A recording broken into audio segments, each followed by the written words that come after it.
Good afternoon. Welcome to the sunny side of life. This is your number one talk news and sports radio station here in Port Harcourt, Nigeria, Info FM. Good afternoon. Good afternoon. Welcome to the show. 25 minutes gone past 12. I am Gabriella, and we have come to the 30th day in the month of December. We've got just one day left in the year 2021. Wow. Just wow. That's superb.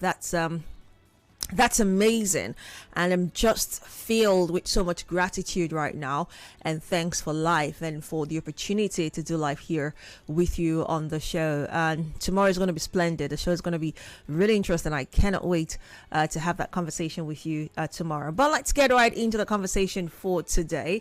We get a Kickstarter conversation today with the House of Reps currently considering a bill to outlaw cultural rights that infringe on the fundamental human rights of widows in Nigeria. We're going to, take a dive into some of these culture. I know that there are lots of Nigerians who are really, really, deeply rooted in their culture and traditions. So I'm really looking forward to having this conversation with you on this hour. At 1 p.m., the news update as always. And right after that, we get to talk about helping people and filming it. That has become such a trend right now. Sean George, Nollywood actress, came out on her socials to lament how, disrespectful and demeaning it is, lending a helping hand to someone and having to record and post it on social media. So you want to give somebody 5,000 naira to aid their hospital bill, for instance, or you want to give someone food. There are several people, social media people and personalities who do this, and you get lots of comments and people say, wow, God bless you. Go, wow, God increase you, God reward you. This money you have given to this poor innocent widow, God is going to replenish. They get such empathy from Nigerians. But we're going to talk about that's what do I call it now? That trend, of people who, before they choose to help another person, they have to take pictures, make videos, and post it on social media. We'll have that conversation at 1 o'clock, and right after at 1:30, we connect to All on Energy Solutions. We do that every Thursday at that time. 2 p.m. brings us Mind, Body, and Soul. There's been, quite the increase in Omicron cases in Nigeria. Yesterday, the 29th of December, there were 1,355 new confirmed cases of COVID-19 pandemic in the country, and one death was recorded. We'll have that conversation. I'll be joined by a guest who would help us understand further what we need to know and what we need to do. But let's kickstart a conversation talking about our culture and traditions when it comes to how widows are treated.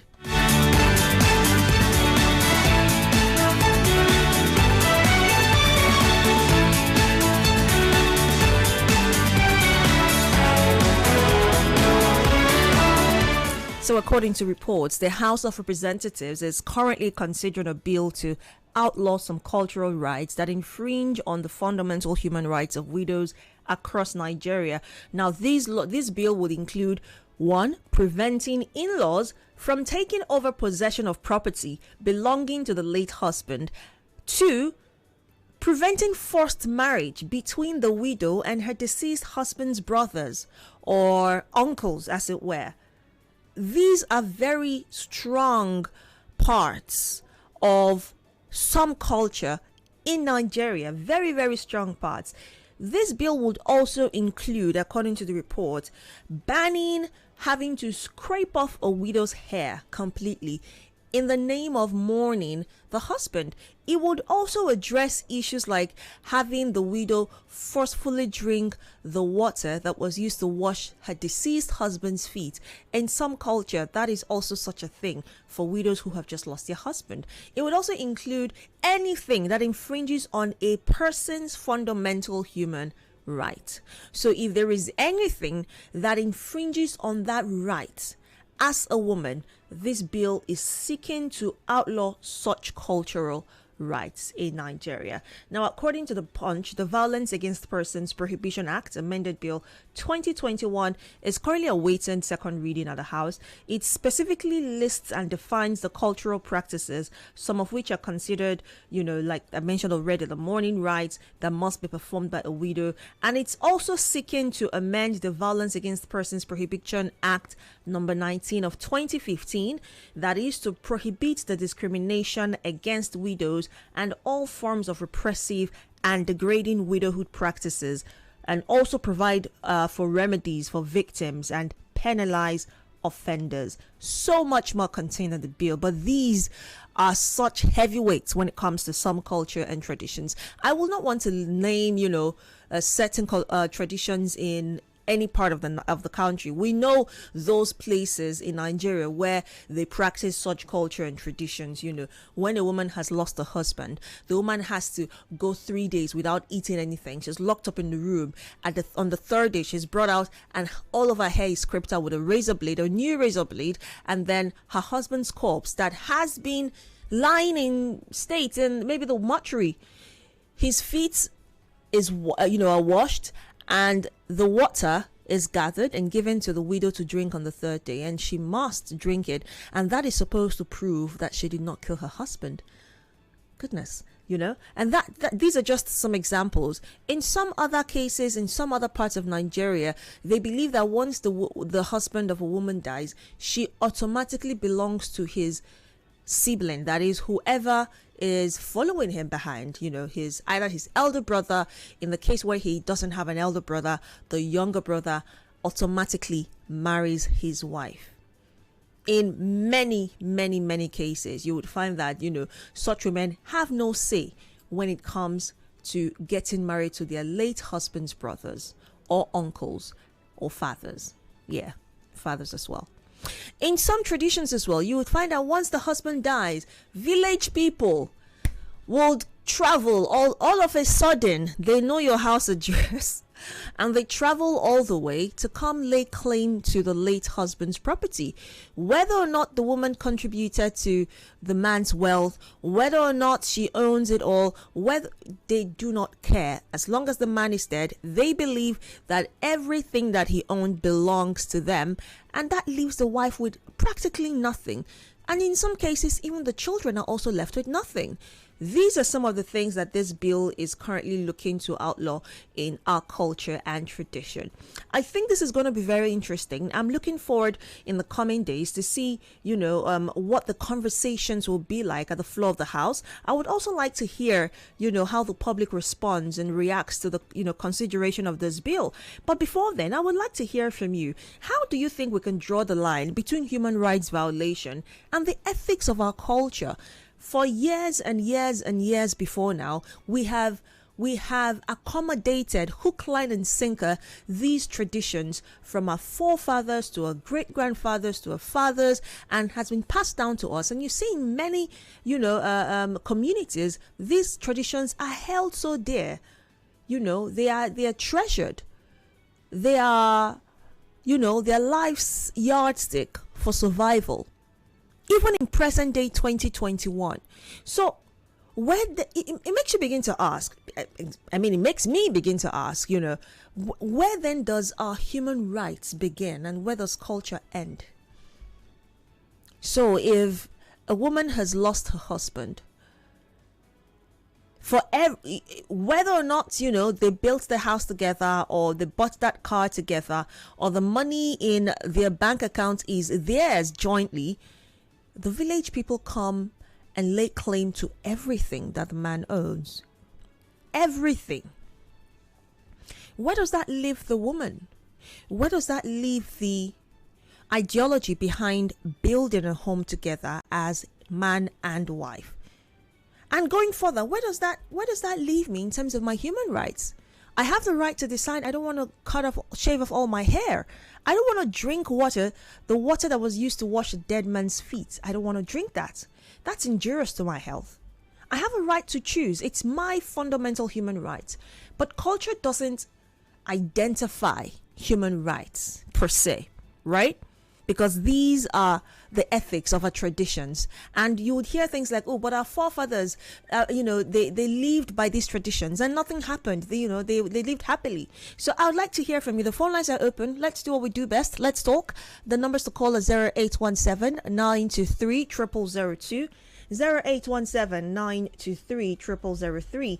You can also call 0817-923-0007 or 0817-923-0009. Tell me, how do we draw that line? How do we strike a balance? Now, this is not a question of eradicating culture or tradition entirely. No, there are still some aspects of our culture and traditions that are great, and there are still some areas that are manageable. And I think that with just a little shift here, a little shift there, we can coexist. Human rights can coexist with tradition. That's what I think. So how do we draw that line? And do you think that, just like our constitution, for example, do you think we need to begin to revise our culture and traditions? Do you think that we need to, every year or every now and then, take a closer look at these, set laws that, we hold so dearly in our communities, and say, how do we improve on this tradition? As time is changing, should our culture also change? Should it also evolve? What are your thoughts? Let's talk. Good afternoon. Hello? You're welcome. Good afternoon. You're welcome. This is, my name is Felix, calling from Warji. Go ahead. All right, I think, there's so many things I see in our culture that scares me to death. I mean, the horrible things that a woman is put through. Not just my Igbo culture. I know my aunt is from Yoruba. She tells me their own culture. And I wonder, is it not better we outlaw all these things? They are too fetish. And they are putting an innocent person's life at risk just to prove that somebody, they have nothing to do with your husband's death. Somebody is claiming that your husband died and you killed him. It's upon that person to prove it. The person cannot prove it. You cannot be putting somebody under that trial. Just wickedness and greed. That's the only thing that is ruling all these villagers or these guys. I don't want to sound insulting here, but really, we need to change all these laws, all these traditions. I think it's time. They are all outdated and they are unnecessary in our time. Thank you so much for sharing that. We obviously need, according to him, to change all of that. I don't know. Is it really birthed out of greed? Well, maybe. I mean, I'm while he was speaking, I was just thinking about it. Could it actually be birthed out of greed? I beg to, I just might agree to a very large extent with him. Good afternoon. Hey, Madam Daughter. Good afternoon. How are you? I'm good. Are you? I'm well. Compliments of the season as well. Thank you. Gabby, my concentration is on the widow and the treatments given to the widows. About how they kill their husband or they should drink water and all of that stuff. Gabby, I don't know whether it's the woman that has done something. Because if the man dies, the woman goes through all of this. Have you heard where the man goes through anything when the wife dies? Because if the suspicion is that the woman kills her husband, why is it that there is no time that the man is suspected to have killed the wife? And so let him also go through the same thing. So even just being born as a woman in this side of the world, it means that God is just bringing you to face all of those things, and the man is free of all. So I think that this whole thing is outdated. Not those who are doing it, because they will tell you that it's the women who will execute these things. Another woman will execute it on another woman. Because the tradition says so. I want to say that the woman goes through so much. Even the girl child. From a girl child to when you become a woman, what have we done to tradition? What have we done even to our people? The husbands who marry us, and then when they die, the brothers will take everything and the children will suffer. The woman will suffer. I think it's outdated. Let them now have a think of all of these things they do to women and even to a girl child. Thank you. That's my view. Thank you so much. Thank you so much, Madam Daughter. I mean, I think about it as well. Why is it that in Nigeria, when a man dies, his wife is the number one suspect? Say, once he dies, say, the wife must have killed him. But in other parts of the world, when a man dies, you don't think, oh, you might just think, oh, maybe he died of an accident, or he died of an illness, or he was really old and he just, died. There's so many reasons why people die. So many reasons. If a man dies in an accident in Nigeria, you say, his wife has killed him. If a man dies out of an illness, they say, his wife has killed him. If a man dies for whatever reason, a heart attack, a stroke, the wife sent him an arrow and killed him in his sleep. The wife is the prime suspect. Why do we think that way? Oh, and by the way, guys, I just lost an uncle. My mother's elder brother. He died sometime last week. I was having a conversation with my cousin this morning, and it's just a clear example of this conversation. He was telling me what, some other members of our extended family, are beginning to say. And now all fingers are pointing to my uncle's wife, saying she had a hand in his death. No, I kid you not. This is me, right? This is my uncle who just passed on last week. And this is what's going on right now. So it's a clear example of what we're talking about. Why is it that when a man dies, his wife is suspected to have killed him? Why then do you now marry if your spouse is your number one prime suspect? I don't know if you understand what I'm trying to say. Do you get married to a person who can potentially kill you? Do you just go out seeking for a wife who can potentially kill you? Or do you get married with the idea that when you get into marriage, as it's a battlefield and it's survival of the fittest, who kills who first? And so when the man dies, they say, the woman has killed him, she has succeeded, you're a witch, you're a this. Is that what marriage really is? Maybe I have it all warped up in my head. I don't know. So help me understand. Is that what it really is for us here in Nigeria? Good afternoon. All right, do you want to call back? Hello? I lost that call as well. Apologies for that. Hello, good afternoon. Yeah, good afternoon, Gabby. You're welcome. Yes, my name is Jay and I'm calling you from Port Harcourt right now. Even though the whole place is empty. I want to say that I want to commend the National Assembly for this bold step. Some of those laws in those days that may form our culture and tradition were men-made. Most of those laws and those rules were made at night when women and children are sleeping. So they suffer it at the end of the day. And the women too are the ones, the Executor General of the Federation when it comes to executing those laws. Just like somebody saying that all the women in the compound are witch, and forgetting that the mother too lives in the same compound. So it turned like what they call like a circle that will still get to those who perpetrate it against fellow women. But being that as it may, if that law is passed, it will be good. But the implementation will become a far cry from whatever we think we want to achieve right now. I tell you a simple example. During Abacha decreed that people should not have tribal mark again because of something that happened. One woman was saying that she is supposed to be deported to Nigeria, and she said that if she goes back, they will give her children tribal mark like the one I have and all those stuff. And she was giving Absalom, and that made Abacha to say no more tribal mark. But I tell you, I still have people who are less than 10 years, some are even 6 months, they still have tribal mark today. Are we going for female, whatever mutilation, be something, right? The circumcision of female is in outlawed here, but it's still being carried out. It's a big ceremony in some part of my state and some other state that we all know. Big ceremony for a girl to become woman.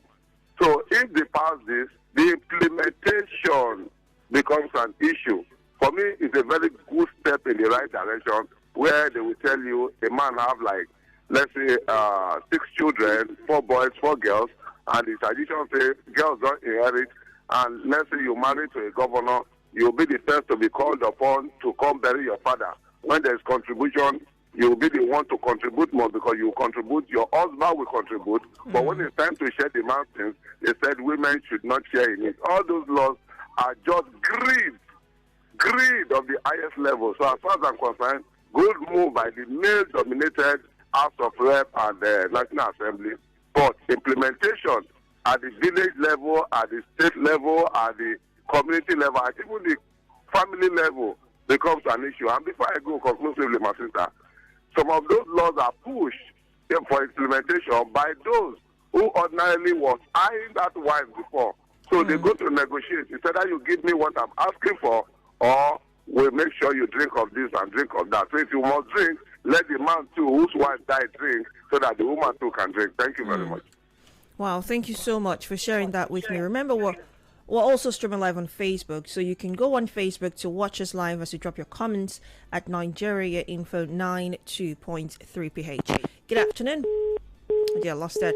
Also on WhatsApp, I'm going to take the WhatsApp comment shortly. On WhatsApp, it's 0809 030 6416. Good afternoon. Hello, good afternoon. You're welcome. Yeah, I think it's commendable. The law, the proposed the bill is actually commendable, even though a great majority of the items on the bill have been covered in different laws. If you harass somebody and scrape the person's hair, the person can charge you for assault. So an assault has already been covered. Right. If you force me to drink dead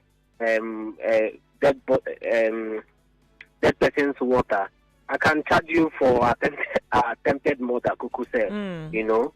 And so these laws, some of them have, captured in different laws. However, maybe this one is targeted at naming it. Some laws can be very ambiguous. So legal practitioners find ways to hide under one clause and all that to still make the perpetrators to get away, scotch-free. So perhaps this one wants to, name it, like they do special courts for, tribunals and all that. Maybe this one wants to name it. Right. Fantastic. Then, hello? Yeah, go ahead. Okay, so that is what I think.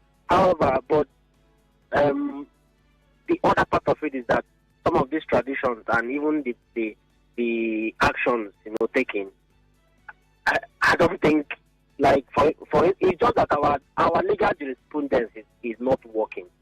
You understand? There have been cases in court that have been won up to the Supreme Court about this girl-child inheritance. It has been won, well documented. And it's a law, a case that has been won up to the Supreme Court becomes a law, It has clear-cut antecedents. It's when it also comes to different things has been won in court. They would not test these things because is it the widow that is suffering that will go and start to test them. And that's why when you have these NGOs coming up to assist widows and all that, you should commend them. So I think the bill is a good one. However, it's been captured. Implementation is what is the problem in this country. It's not duplication of laws here and there.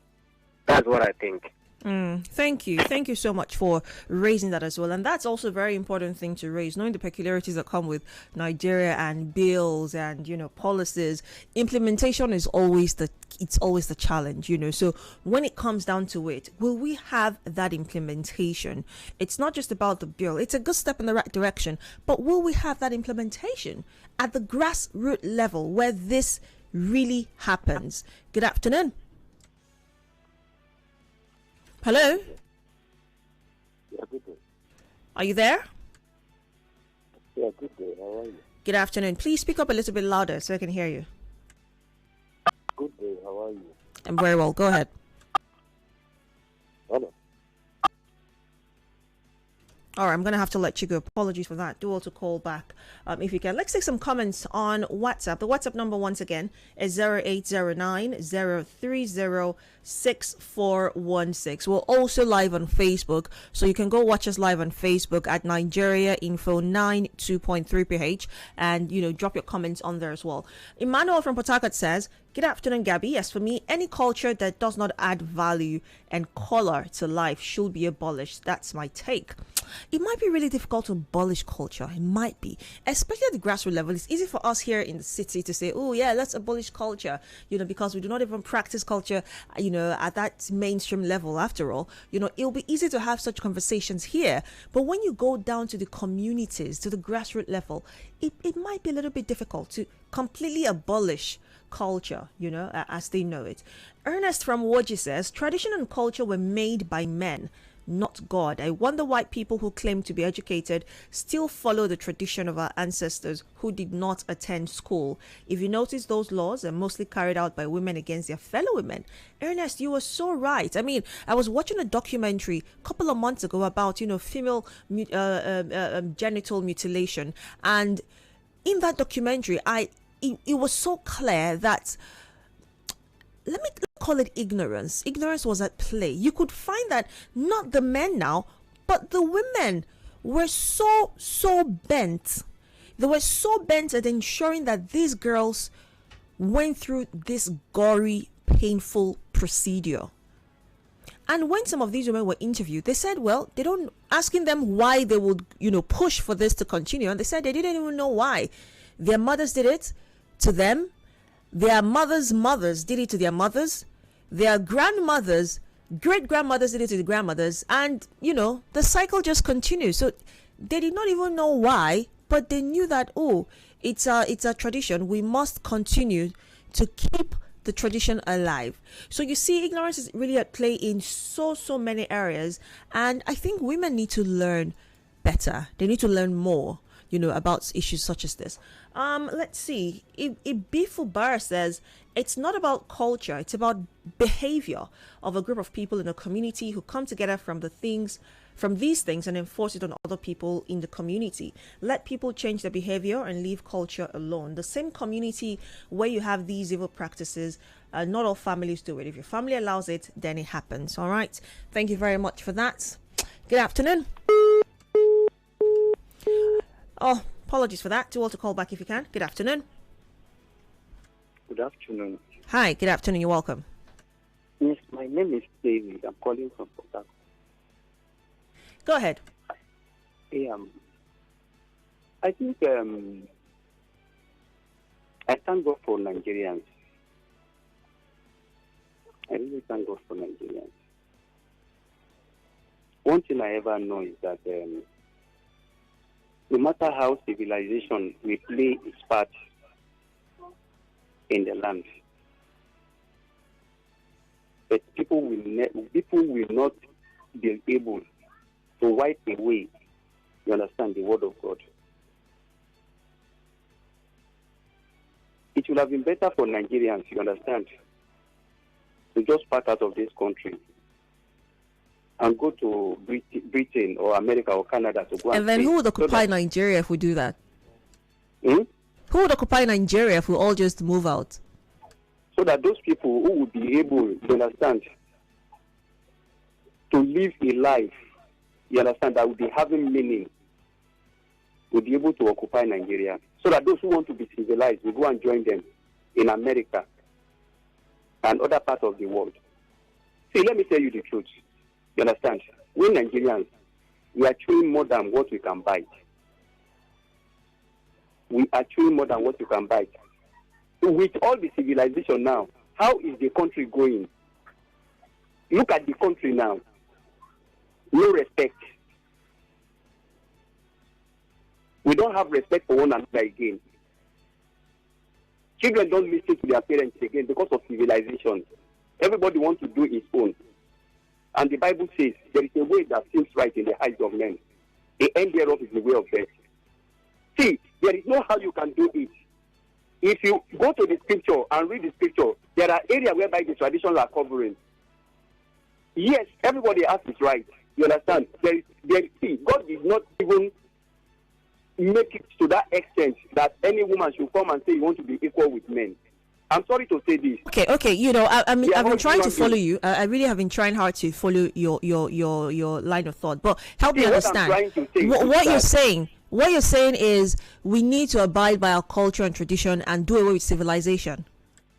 See, civilization has spoiled so many things. Things is not going well again. That is so what are you proposing? That's what I just want to get it clear. What your point is? What are you proposing? See, what I'm saying here is that,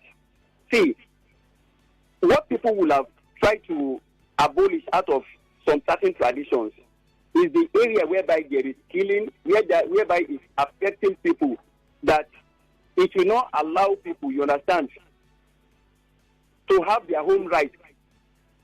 That is the So in a situation where a woman's husband, hold on, we don't have a lot of time. In a situation where a woman's husband has died and she's being forced to drink the water that's been used to wash the dead husband's feet, is that a violation of her rights?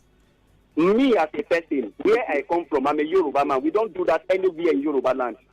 So in another part of the country where it is done, do you think it's okay? It's not. See, my dear sister, that is what they allowed. That is what they're supposed to fight for. Not to be talking about right or no right or one thing. You understand? That is what that thing is wrong. It's not good. We know. That is what they're supposed to fight for. We should not allow civilization to close our eyes that everything will spoil in this country. Thank you, my sister. All right. Thank you as well for sharing your thoughts. C. Anthony on Facebook says, we are in the 21st century and certain culture and traditions need to be reviewed and ensured that it aligns with today's reality. Culture is dynamic, but my fear has always been that implementation in Nigeria, especially as it regards the vulnerable in the society. All right. A few comments on WhatsApp and we'll wrap it up. Soke Fubara from Port Harcourt says, some of our culture needs review.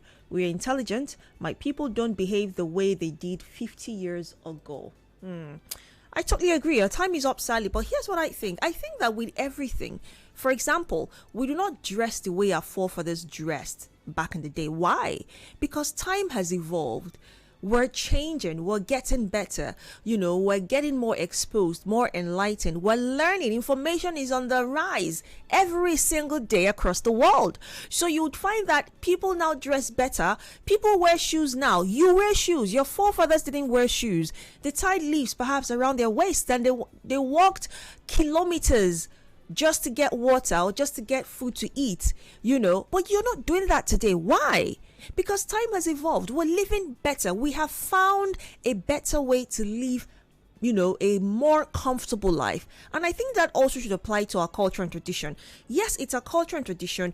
We shouldn't, demean its efficacy amongst us, yes, but as with every other aspect of life, there are certain areas of our traditions that we still hold dear that have long expired. I don't understand. We should get rid of them. Like I said earlier at the start of the conversation, I'm really looking forward to the coming days and to see how far this bill, goes in the floor of the House, and how the public really accepts this. We'll keep the conversation going. 3 minutes to top of the hour, 1 o'clock, the news update, and right after that, the conversation continues. Don't go away. I am Gabriella.